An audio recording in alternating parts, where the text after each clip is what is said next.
Good Monday. This is Jay Brew, co-chairman of Seafreedom Brew. Well, with Friday's revision in GDP coming out negative 0.7% after positive 0.2%, all these questions are out there in terms of winter, in terms of the port strikes. What kind of impact is this really having?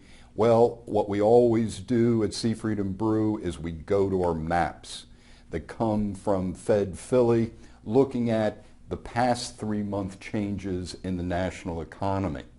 And as we look at this on an overall basis, it's very similar to 2012 and 2013, that both those years averaged 0.7% increase. Last year, 2014, slightly up at 0.9%, but look at this year.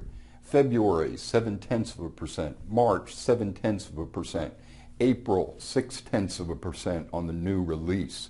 So similar economies that have produced the kind of GDP that we've had in here, but then, as we've talked about in previous webcasts, looking at the strength of the dollar really affecting the overall trade situation and low commodity prices, including oil, which is still, even though coming back up slightly, still down incredibly in here.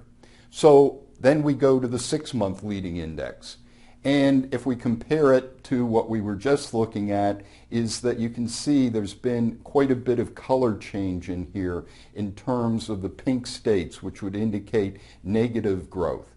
From the standpoint of looking at even the red states of West Virginia and Alaska in here, which have remained red, that what kind of overall growth factor do we now look at for the next 6 months as a leading index? And we go back to 2012, 1.44%, 2014, 1.49%, going into 2014 at 1.77%. Amazingly enough, the drop we were talking about in the last couple of months, February dropping now to 1.2%, March 1.2%, the new April number out up 1.1%, which is quite a bit of change compared to the last couple of years. So when we think of this, is that this has been our guiding light in terms of saying, what is the direction of this economy? Is it really a negative GDP? Well, it just depends on what inventories and in terms of the trade situation is going to affect things. But looking at it from a national perspective, is that it's more of the same. This is Jay Brew, co-chairman of Seafreedom Brew. Have a great week.